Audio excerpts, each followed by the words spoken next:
Vamos para o painel? eSports é notícia. Veículos de mídia especializados em digital e a nova cobertura esportiva. Gostaria de chamar aqui para o palco Bárbara Gutierrez, editora-chefe do Versus by IGN.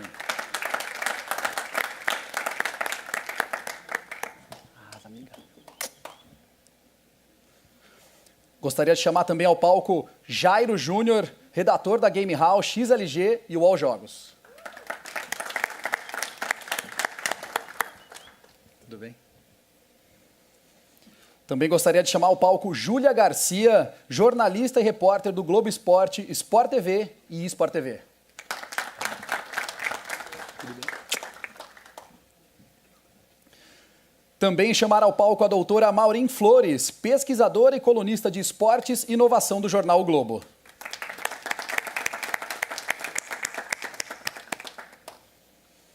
E para fechar, nós temos Rodrigo Guerra, editor-chefe do ESPN Esportes Brasil.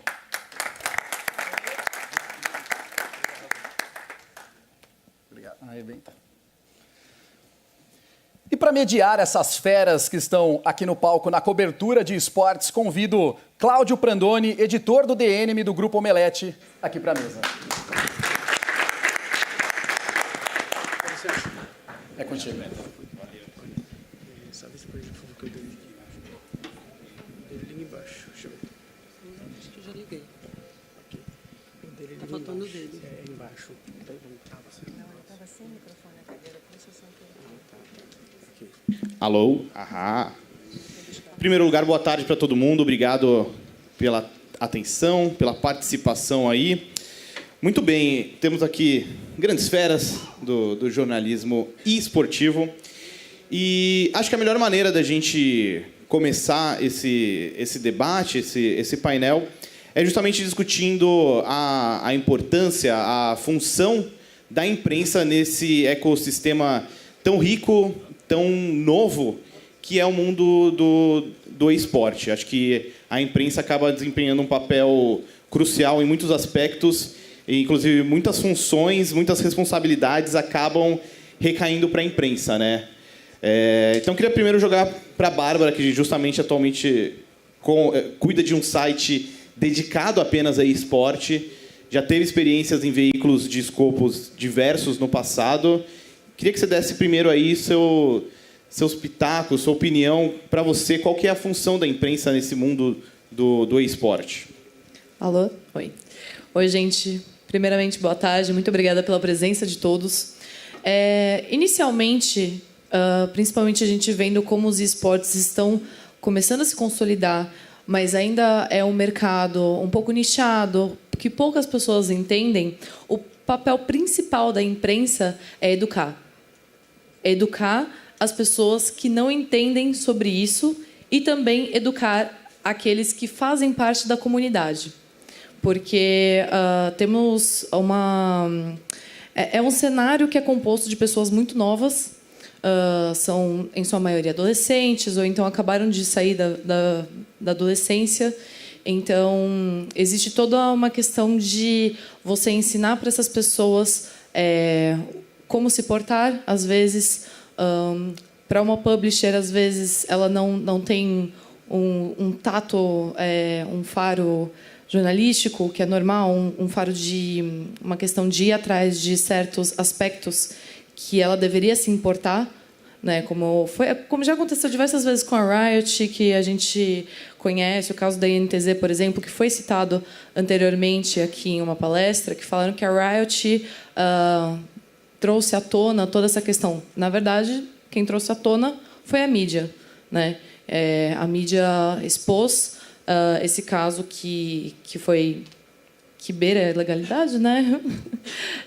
Que traz problemas em relação a uma mesma organização ter a posse de duas equipes diferentes. Então, isso poderia dar um sério problema numa grande final, enfim.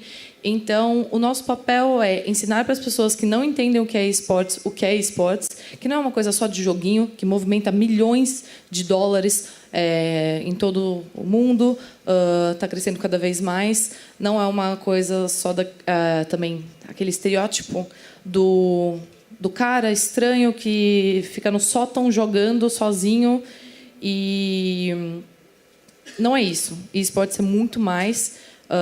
Está se tornando um esporte olímpico em breve, né? Vamos ver. Então, eu sinto que o papel da imprensa é muito educar as vias de como você se comporta, de como a sua empresa vai lidar com alguns assuntos espinhosos, porque ninguém quer lidar com problema, né? Todo mundo quer só coisa boa.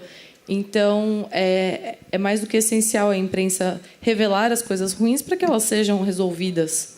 Assim como também educar o pai que está em casa assistindo uma televisão, como no caso da ESPN, como o Sport TV, entre outras mídias que trabalham com um público mais sênior, por assim dizer, para ele entender que o filho dele, que está jogando o tempo todo no computador, não é um viciado, como a gente ouve várias vezes, né? Que, tipo, meu filho está viciado nesse jogo, o que é isso? Não, vamos segurar aí as pontas. Isso daqui, na verdade, é um esporte. Está começando a ser reconhecido em diversos países, logo mais vai entrar em questões olímpicas. Então, o papel da imprensa nisso é mostrar que não é toda essa negatividade, ao mesmo tempo que é mostrar os podres, por assim dizer, para que eles sejam resolvidos e o nosso mercado evolua. Jairo, você já trabalha aí com sites nessa pegada também do Hard News já há alguns anos. E em sites a gente tem uma interação muito próxima, né, com o público, acaba tendo um feedback muito, muito rápido, muito intenso. Como você vê também essa questão da responsabilidade da mídia junto ao público, junto ao mercado de maneira geral? Antes de começar, boa tarde a todos. Obrigado pela presença de todos e pelo convite. E eu acho que ela falou muito bem sobre a mídia ter o papel de educar, e, além disso, a mídia tem também o papel de trazer a verdade à tona. Nosso compromisso não é mais com ninguém além da verdade. E nesse público do Hard News, assim, a galera está sempre querendo saber o que aconteceu, o jogador que foi para um time, o jogador que não vai, até especulação é muito feita nessa parte, e eu acho importante isso tudo, acho importante haver a especulação, mas sempre através da verdade. Por exemplo, eu posso citar um caso que teve há pouco tempo, que era da SK, que é um time que foi sempre brasileiro, composto por jogadores brasileiros que estavam atrás de jogadores da Ucrânia, do Nave, e eu acho importante a gente trazer isso à tona, que era verdade, mas ao mesmo tempo segurar, ter cuidado, não cravar, como pode dizer, não ultrapassar algum limite, sabe? O nosso compromisso é sempre com a verdade, e por mais que às vezes a gente tenha informação, por mais que a gente queira dar aquele hard news, dar aquele furo, segurar também é sempre muito importante. Na internet a gente sempre tem a impressão de que é um público jovem, que é novo, às vezes não tem tanta essa noção que você falou de, tem que ter essa responsabilidade com a informação que você está publicando. Você vê esse tipo de perfil ou, na verdade, é diferente? Na internet também tem um público mais velho que valoriza esse tipo de apuração? Na verdade, a gente tem os dois públicos, e principalmente no CS, que é o meu maior foco hoje em dia, a galera é daquele termo que a gente usa, old school, né? Até hoje em dia, a galera que acompanha CS, até alguns jogadores mesmo já passam dos 30 anos. Então, já é um pessoal que tem uma cabeça mais. E aquele negócio, quando você dá um deslizezinho assim, o pessoal cai matando. Isso já aconteceu no cenário mesmo do CS, do jogador achar que estava certo, que era aquela notícia, e ao invés dele especular, ele cravou, e isso praticamente acabou com ele ali, caiu o hate em cima dele, e ele não conseguiu trabalhar mais, porque tudo que ele postava, que não tinha nada a ver com aquilo, o pessoal relembrava aquele caso fatídico. Então, eu acho que, apesar de ter, sim, uma galera mais jovem e tal, que não tem tanta consciência, tem muita gente que tem essa consciência e que cobra isso forte do jornalista. Muito bom. Queria jogar agora o papo um pouco para a outra metade aqui, com o Rodrigo Guerra e a Júlia Garcia, que os dois têm a característica de trabalhar em lugares onde o esporte e o esporte tradicional convivem, né? Dividem o mesmo espaço, dividem a mesma cobertura. Queria que vocês falassem um pouco justamente sobre essa relação, até que ponto um influencia o outro, até que ponto um pode e talvez até deva aprender com o outro. Porque no esporte tradicional, principalmente futebol, que é o mais popular por aqui, a gente vê muito disso que a Bárbara falou, das reportagens investigativas que visam mostrar coisas que não estão certas no cenário. Isso acontece também nas redações onde vocês trabalham? Como que acontece? Boa tarde, gente. Tudo bom? Eu sou Rodrigo Guerra. Então, eu queria só falar uma coisa que o jornalismo investigativo, eu acho que está na veia da ESPN. Eu acho que também está um pouco nas minhas veias. O nosso plano, quando eu falo de jornalismo no esporte, é expor a verdade. Às vezes a verdade ela está escondida em um canto, está escondida em uma cidade do interior, e às vezes a gente precisa trazer esses fatos à tona para mostrar para as pessoas. E com isso vem o jornalismo investigativo. A gente vem procurando saber alguma coisa que está de errado, alguma coisa que pode atrapalhar o desenvolvimento de um jogador, ou de uma organização, ou de algum jogo, e aí que a gente vai conversando com as pessoas, investigando e trazendo isso à tona. E aí que vem a parte esportiva também, porque além de falar, citar, mostrar os fatos que acontecem nos bastidores, a gente fala com os jogadores, traz informação para os fãs desse jogador, conversa com os donos dos times, a gente traz toda essa cobertura jornalística que já é tradicional no esporte tradicional, como no futebol. A gente quer saber o que o Neymar tá jogando, a gente quer saber onde é que vai ser o próximo campeonato mundial. Essa busca pelo conhecimento, de trazer as notícias, de mostrar para os fãs do esporte que aquilo está acontecendo, eu acho que é uma das coisas que a gente faz no nosso dia a dia e é intrinsecamente ligado com o esporte. Trabalhar na ESPN foi muito bom para mim, claro, porque eu consegui aprender muita coisa, ainda estou aprendendo, né? Porque eu trabalhei faz 20 anos que eu estou trabalhando na área de games e apenas 2 anos eu estou trabalhando com esporte, apenas esporte. Então, estou aprendendo todo dia e tudo que eu vejo na redação eu tento levar também para o nosso leitor. Oi, pessoal. Bom, eu acho que o desafio da Globo hoje em dia é entender que os esportes não é diferente do esporte tradicional. Isso daí eu acho que a Globo já percebeu, já identificou. Hoje em dia a gente tem um canal voltado só para os esportes. E acho que a grande diferença é que os atletas dos esportes mais tradicionais não ficam tanto nas redes sociais quanto dos esportes. Então, é muita coisa que a gente pega, que surgem muitas pautas de coisas que a gente percebe, pesca nas redes sociais, principalmente no Twitter, porque é uma turma muito jovem, que está sempre à frente das telas, no computador. Então, o Twitter assim, é uma fonte de pautas. Na Globo, agora, a gente uniu a Globo, o Sport TV, o digital, né, o site, e o YouTube. Então, agora, todas essas plataformas estão conversando entre elas. A gente já tem uma editoria de games, que era uma coisa que não era uma realidade no passado. Isso daí está mostrando a importância que os esportes têm na visão de um dos principais canais do país.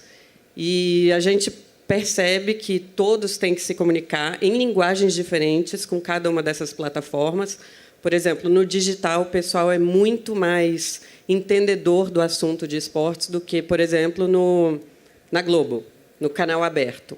Então, a gente percebe que cada uma dessas plataformas é um público diferente. O público está enorme, está crescendo a cada dia. A Globo está entrando com um investimento cada vez maior.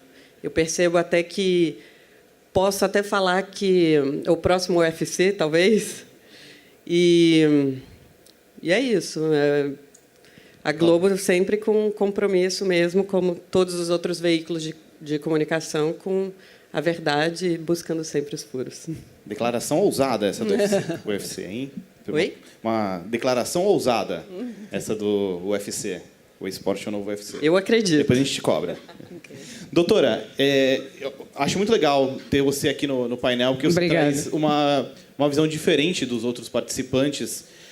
Mais para frente aqui a gente vai falar especificamente do conteúdo da sua coluna no Globo, mas queria que antes você compartilhasse um pouco sua visão sobre essa mesma questão, a função Perfeito, da imprensa. Porque hoje em dia a gente vê as próprias produtoras dos jogos tomando para si a função de cobrir o hard news, o que é muito interessante também, porque elas têm um acesso irrestrito, que muitas vezes a imprensa tradicional não tem.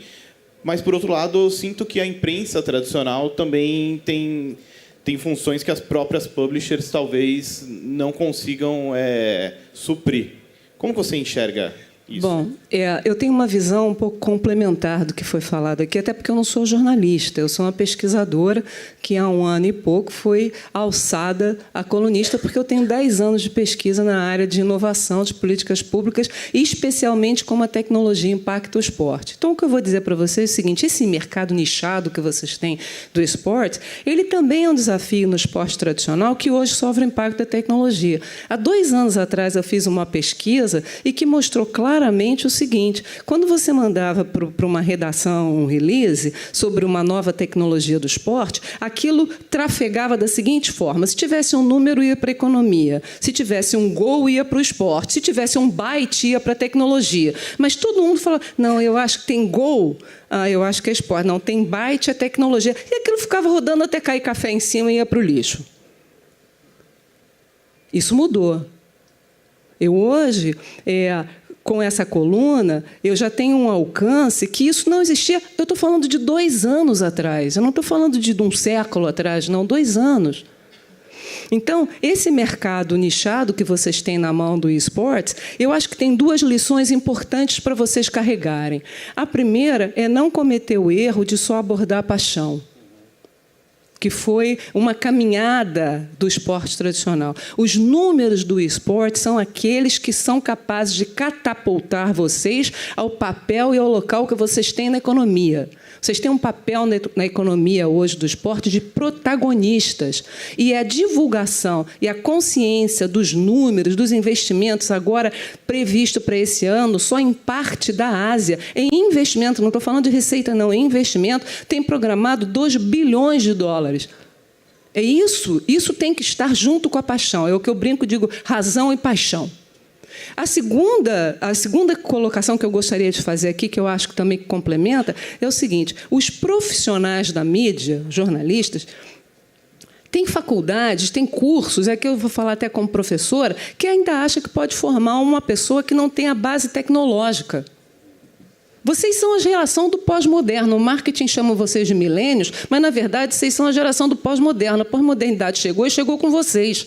Então, não tem como alguém fazer uma faculdade de jornalismo e sair sem uma base relativamente sólida em computação, em mídias digitais, como é que isso funciona. Então, eu acho que se eu poderia encerrar isso aqui, dizer o seguinte: os profissionais que cobrem esportes, eles deveriam entender computação. Eles têm que entender da tecnologia também. Porque o esportes, como qualquer tecnologia, você dorme hoje e acorda obsoleto. Se vocês não entenderem da tecnologia, não estou dizendo que todo mundo tenha que sair de jornalista e cientista da computação, não é isso. Mas se vocês não tiverem uma base tecnológica, vocês vão se tornar obsoletos rapidamente. Era isso que eu queria. Obrigada. Você tocou num ponto que eu acho muito importante também a gente debater aqui, que é isso das profundas mudanças que o próprio papel do jornalista sofre ao longo dos anos e cada vez mais rápido.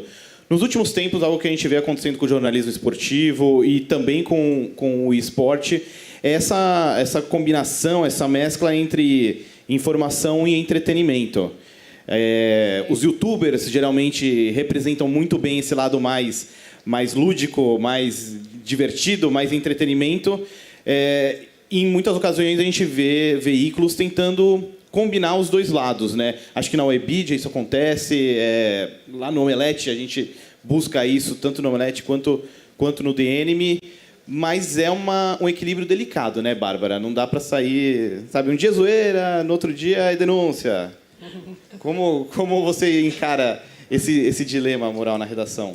O que acontece que eu vejo essa mudança, na verdade, justamente pela questão da mudança do consumo de informação do público. A gente vai observar as pessoas mais novas e eles não leem. Assim, vamos falar a verdade. As pessoas mais novas não leem. Muitas, normalmente, elas nem veem mais TV. São 140 caracteres, né, Babi? Exato. Perfeito. Exato. Então, assim, se é até difícil dessas pessoas mais novas assistirem a TV, imagina você fazer elas se interessarem em um texto, em uma matéria, em algo que tem mais do que 140 caracteres, que é o Twitter, que todo mundo gosta. Não estou julgando, amo o Twitter, amo só o Twitter, uso bastante, inclusive para pautas, porque os pro players, eles usam demais o Twitter também, e a gente acompanha isso, e a gente tenta acompanhar o nosso público. O nosso público gosta do quê? De esportes. E esportes é ao redor do quê? Dos pro players. O que os pro players fazem? Eles usam Twitter, eles fazem streams, eles fazem vídeo no YouTube. Então, se a gente quer se aproximar do nosso público, a gente tem que fazer um conteúdo que seja semelhante ao que eles gostam. Mas como não atrapalhar essa linha, né, entre o entretenimento e o jornalismo? É um problema. É por isso que muitos veículos acabam optando em escolher youtubers para representar o nome do veículo, para fazer um programa especial daquele youtuber que tem o nome dele, e então o veículo midiático tem o seu próprio programa, que é uma veia mais jornalística, mais séria, enfim. É muito complicado fazer essa junção aí. É um malabares que eu sinto que a mídia inteira ainda está testando e ainda está sentindo o que deve e o que não deve fazer. Muita gente está errando e está tudo bem, porque todo mundo está nesse barco. A gente tenta, sim, trazer o entretenimento. Mas o principal, como o Guerra falou muito bem, é a verdade, e o Jairo, desculpa, é a verdade, é a informação, é a notícia. Isso não significa necessariamente que você precisa ser totalmente sisudo e sério. Afinal de contas, vamos falar real, a gente está falando sobre esportes. Beleza, é um cenário gigante, é um mercado que envolve milhões, bilhões, como a doutora falou, só que ainda são videogames. Então, nós somos um público que queremos a seriedade, queremos esse reconhecimento, mas a gente ainda gosta de jogos. A gente ainda gosta de uma piada. Quem não gosta de piada? É importante a gente levar isso em conta quando a gente está fazendo essa transformação de conteúdo. A gente preza pela qualidade, mas por que não? A gente faz uma piada, a gente investe em um vídeo diferentão, talvez uma mudança em como editamos nossos vídeos. A gente está vendo uma revolução na cobertura jornalística, mas na forma de consumo de informação. Então, todo mundo está sentindo o terreno aqui. Todo mundo está testando vários caminhos. E é por isso que muitos youtubers acabam se saindo muito bem, porque eles não têm medo de inovar. Entendi. Você quer falar alguma coisa, Júlia? Eu quero até acrescentar uma coisa assim, que eu percebo da linguagem da TV, dos esportes e do esporte. Quando a gente edita, já que a Bárbara estava falando de edição, uma matéria para a TV de esporte é uma coisa muito mais formal, apesar de ter um certo entretenimento, e a edição nos esportes tem que ser uma coisa completamente diferente. Tem que ter uma dinâmica, tem que ser mais rápido, tem que ter a linguagem deles, tem que aproximar mais o público, ver se a gente consegue, ao mesmo tempo que eu mencionei que a gente está em todas as plataformas, conseguir puxar o cara que está no YouTube para a TV e da TV para o YouTube. Então, fazer toda essa interação através da edição, que hoje em dia eu acho que é o link, assim, é o que puxa o público. Você quer falar, Veja, doutora? tudo isso são consequências da disruptura causada pela tecnologia. Uma nova linguagem, um novo comportamento, um novo esporte, uma nova forma de ver esporte, uma nova forma de participar do esporte. Tudo isso é uma coisa só. Isso é um fecho único e amarrado, em que a gente vai olhando, cada um na sua profissão, vai olhando para um tamanho. O que acontece é que essa disruptura, a ruptura que aconteceu nessa geração que hoje é a geração do esportes, ela foi enorme, porque ela, inclusive, com criptomoedas, ela está mexendo na base do sistema capitalista, a coisa é muito maior. Vocês vão jogar esportes com criptomoedas, vocês vão fazer IoT com blockchain, e cada dia fica mais rápido e diferente. Então, essa ruptura de linguagem, ela faz parte disso tudo. E você falou uma coisa certíssima. A verdade, ninguém sabe ainda onde está pisando. O mercado, o privilégio de ser essa geração de millennials ou pós-modernos, é exatamente o fato de vocês terem um mercado aos seus pés. Porque o que vocês não abraçarem não sobreviverá. Eu achei muito legal o que a Bárbara falou sobre a mudança do consumo hoje em dia das pessoas. É claro, a gente ainda tem aquela parte da notícia nua e crua, principalmente quando é aquela bomba que sai assim na internet. Mas eu acho que hoje em dia o público, eles não querem só a informação. Eles querem ler o texto, eles querem, junto com o texto, rir, eles querem se emocionar, eles querem uma imersão naquele texto, até nas próprias coberturas de campeonato mesmo, que antigamente a gente usava muito aquela coisa de resultado só, e hoje em dia não. Hoje em dia o público quer ler a história, o que aconteceu naquele campeonato, quem foi o jogador principal, quem fez o que aconteceu lá. O jogador, ele quer saber a história, ele não quer mais só o resultado, só a informação nua e crua. Não é só o fato, é também toda a narrativa envolvendo aquilo, né? Exatamente. Você quer falar alguma coisa, Guerra? Eu acho que esse é o ponto. Nós somos seres humanos. Eu acho que a nossa primeira forma de se comunicar foi contando histórias, contando coisas que aconteceram no passado. Então, não adianta você apenas trazer uma história, você contar ela bem. Você tem que ser um bom jornalista e tem que ser um bom escritor. Você, quando vai contar essa história, você tem que saber a forma que você vai atingir esse público, sabendo que ele é um público mais jovem. Pode ser, mas você não tem que duvidar também da inteligência dessa galera. Você não pode falar que as pessoas, por serem mais jovens, que elas não entendem o que está sendo dito ali. Então, você tem que contar uma boa história, contar com contexto e contar de uma forma diferente. Cada história que a gente conta é uma história diferente. A história do Fallen, que cresceu do interior aqui de São Paulo e se tornou o maior jogador do mundo de Counter-Strike, é uma história que todo mundo quer saber, quer ler e se identifica. Porque isso aconteceu há muito tempo atrás com o Pelé também. Quando ele saiu lá de Santos, é um jogador do Brasil, ganhou notoriedade mundial. Então, assim, a gente está vendo a história se repetindo. E a gente está contando ela de novo, só que de uma forma diferente para um outro público. Mudando um pouco agora de foco na discussão, acho que um tema que a mídia também tem um grande papel é toda a questão da representatividade feminina. Felizmente é um tema que vem sendo cada vez mais debatido, não só na esfera do esporte, mas em outros aspectos da vida social, com relação a games também, de maneira geral.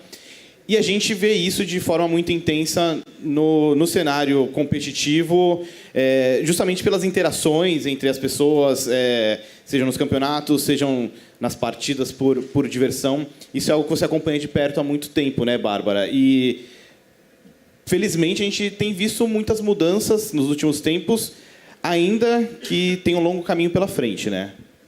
Bom, a gente está vendo essa alteração social, não só nos esportes, não só nos games, mas na comunidade como um todo, né? A gente vê em Hollywood, com o que aconteceu no Oscar, o He for She, e entre diversos outros projetos que visam trazer uma representatividade maior para as mulheres e um equilíbrio entre nossos direitos.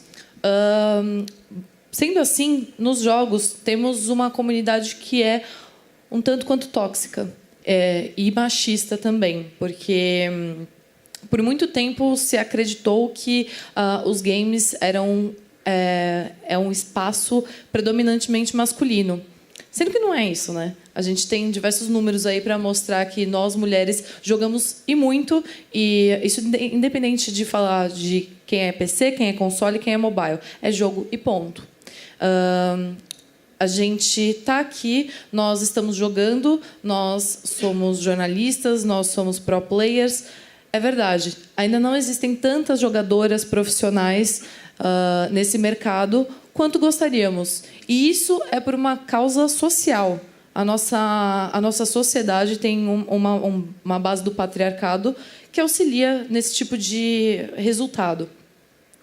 É por isso que eu acho tão importante estudos como o que a doutora está fazendo e projetos como My Game, My Name, que mostram os assédios e abusos que nós, mulheres, precisamos enfrentar diariamente só para fazer aquilo que a gente gosta, seja simplesmente jogar casualmente ou trabalhar no ramo. A Júlia está aí, a doutora também está aí, eu não sei o que acontece com vocês, mas eu, por minha experiência, já aconteceram diversas situações desagradáveis. Eu, como Bárbara Gutierrez, que atuo no ramo de esportes, que escrevo sobre isso, lidero uma equipe que fala sobre esportes, e eu, como Bá Gutierrez, que é o meu nick nos jogos, jogando como uma pessoa X. Então, eu recebi o hate, já recebi fotos inapropriadas de pessoas que pensam que esse cenário não é onde eu deveria estar. A quantidade de vezes que a gente ouve vai lavar louça, vai para a cozinha, seu lugar não é aqui, ou então que acham que eu estou lá jogando só porque pensam que eu quero arranjar um namorado, o que não faz sentido. Se eu estou jogando é porque eu quero jogar, eu não quero arranjar um namorado. Dessa forma, esses projetos eles são muito necessários para mostrar para os homens e para outras mulheres também, que às vezes têm um pensamento um pouco mais retrógrado, não tem problema nenhum, ninguém nasce desconstruído, de que estamos aqui, gostamos do que fazemos e entendemos. E resistimos. Acho que eu vou passar para a Ju falar. Não, eu vou até trazer isso para um universo que eu vivi muito tempo, assim, cobrindo outros esportes também, porque nos esportes eu estou há quase 2 anos. Mas no futebol a gente vê muito isso também. Durante muito tempo as pessoas não respeitavam as jornalistas dentro de campo e fora, e até hoje sofrem muito hate, inclusive vários jornalistas assim da ESPN, do Sport TV, da Globo, de vários canais diferentes se reuniram para fazer uma campanha Deixa Ela Trabalhar. Então, essa campanha, eu acho que mostrou como é que a comunidade dos esportes e do e-esportes também recebem as mulheres trabalhando. É complicado, mas a gente só começa um prédio da base. Então, é um trabalho de formiguinha. Eu percebo ainda a luta. Por exemplo, já tive debates, discussões com várias pessoas porque não percebiam o trabalho que uma mulher tinha na carreira de um pro player, por exemplo. Então, falam que é só a mulher. E aí eu fico assim, gente, não é possível que só pensam que ela só pode ser a mulher. Ela faz muito mais do que isso. Não é porque ela está nos bastidores que ela não tem um papel importante na carreira de um pro player. E ontem, inclusive, eu estava entrevistando o Arturo, que depois vai falar sobre a DreamHack, e ele estava até falando desse equilíbrio que precisa ter nos times, assim, 3 homens e 2 mulheres, no League of Legends, por exemplo. E isso eu achei muito interessante. Então, vem coisa boa aí por aí também. Espero que ele toque no assunto. Essa questão da representatividade feminina, ela acho que é uma das mais fortes hoje em dia no cenário competitivo, mas não é a única, né, Guerra? Assim, acho que justamente por ser um cenário tão jovem e povoado por um público muito jovem, qualquer questão mais delicada, acho que acaba ganhando uma atenção especial, como a gente viu na prática anos atrás com o Kami, quando ele se assumiu homossexual e acabou incentivando outros jogadores. Na época até a gente trabalhava junto na redação e a gente debateu muito sobre justamente como tratar esse tema da melhor maneira possível, né? Eu acho que o lance da representatividade ela não significa só nos esportes, mas eu acho que é um problema que está sendo debatido no mundo inteiro, em todas as áreas, do jornalismo até a pessoa que trabalha na fábrica, no chão de fábrica.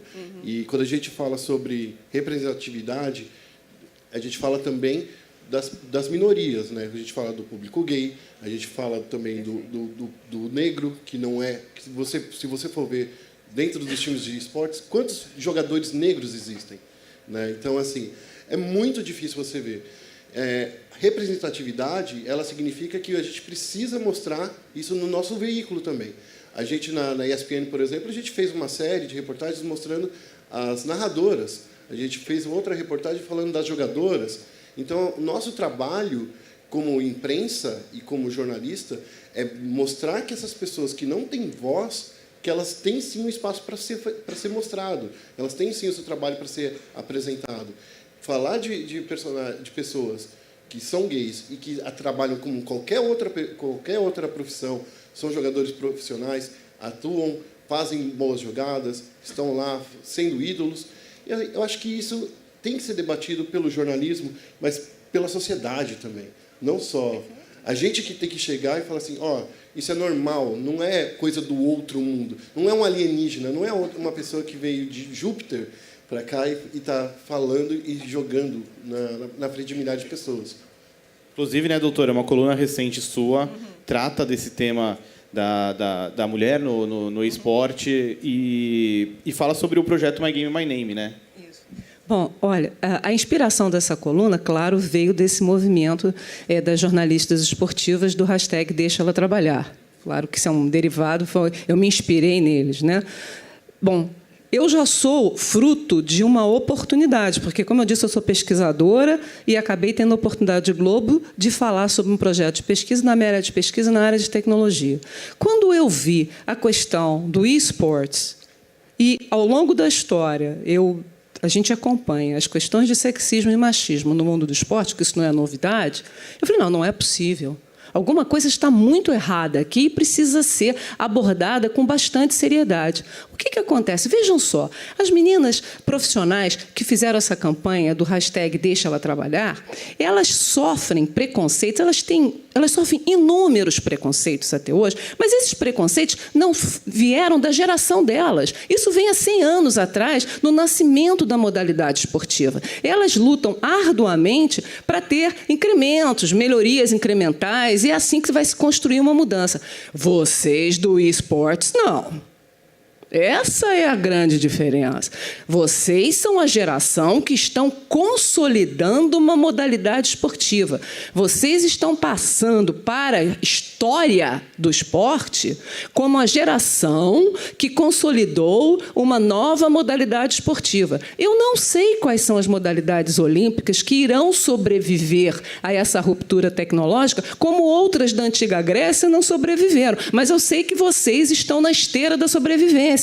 A mudança vai acontecer com vocês. Então, eu acho que vocês, nesse processo, vocês têm que decidir como é que vocês querem passar para a história.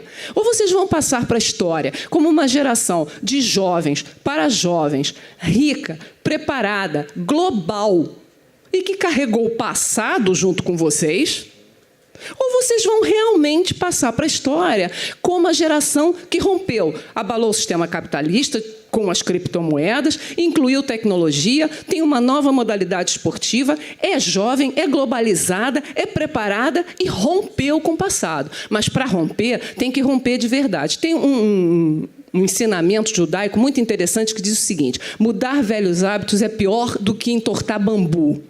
É o que os ingleses dizem de old habits die hard. É muito difícil, porque você entorta o bambu volta, você entorta o bambu volta. Então, se vocês querem realmente passar para a história com uma geração que é mais forte que o bambu, vocês vão ter que combater o machismo hoje. Ele tem que acabar hoje. Ele tem que ficar resumido a uma questão de um caso psiquiátrico e não a uma questão comportamental.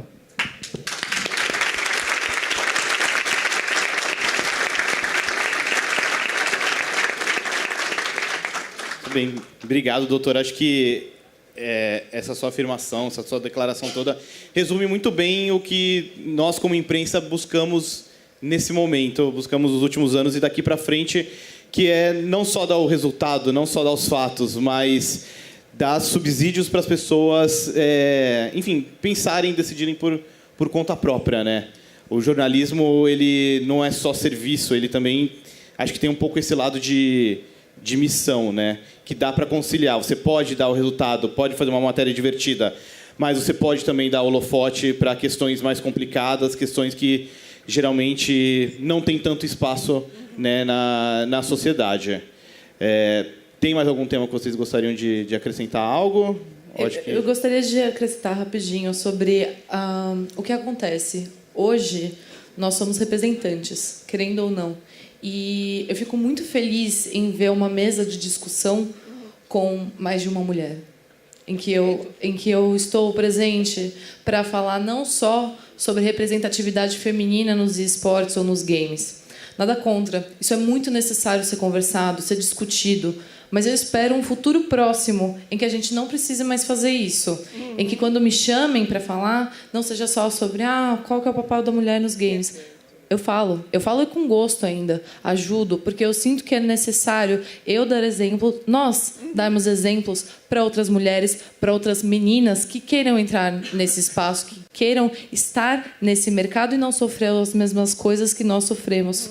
É por isso que também, assim como o Guerra falou, é mais do que importante darmos holofote a pessoas que acabam sendo colocadas de lado nesse nosso cenário machista e sexista, tais como a comunidade LGBT, tais como nós mulheres, tais como os negros também, que é um grande problema ainda que eu vejo nesse mercado. Não temos tantos, não só pro players, integrantes desse cenário que são negros. E isso assim, eu acho um absurdo. A gente precisa mudar isso. E nós, da mídia, temos um papel direto nisso, em questão de dar espaço para essas pessoas contarem suas histórias e servirem de exemplo, participarem da questão da representatividade, que é tão importante. No XLG costuma rolar muitas matérias contando histórias de personagens do cenário, né, Jairo?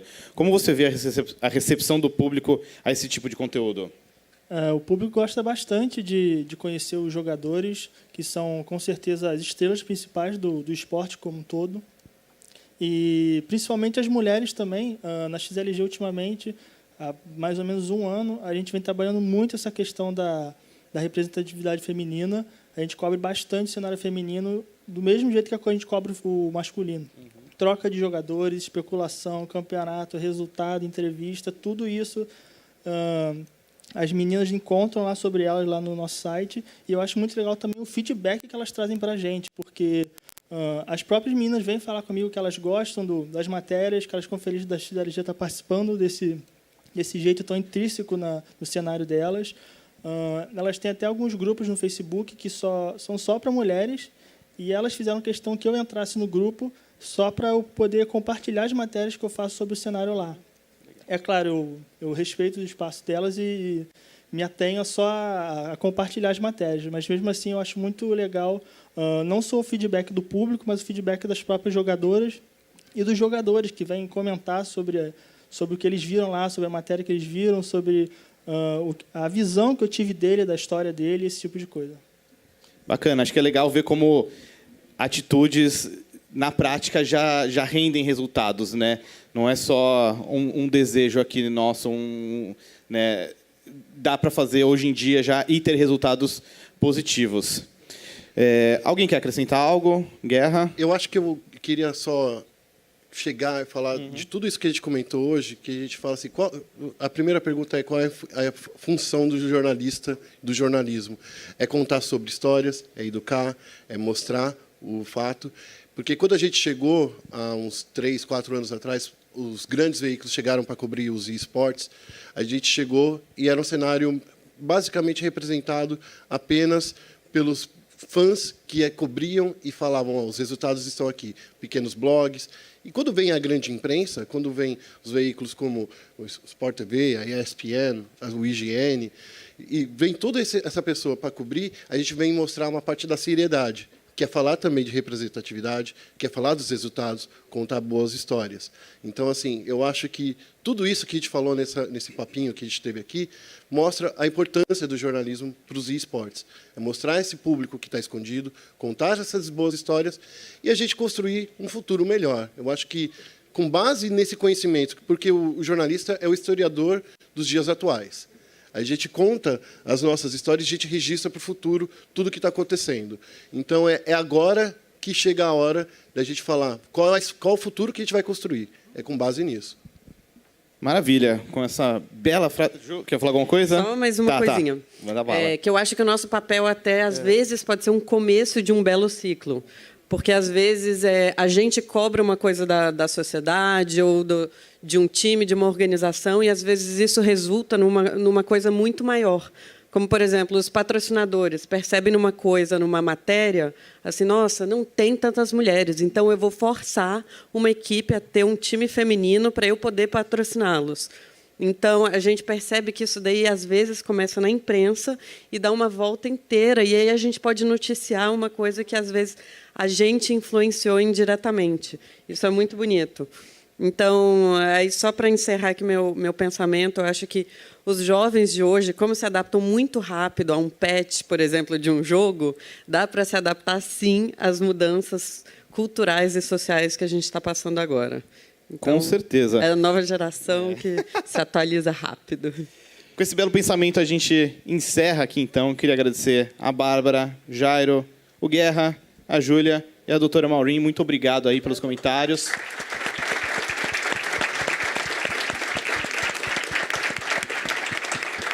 E obrigado para todos vocês que acompanharam. É isso aí.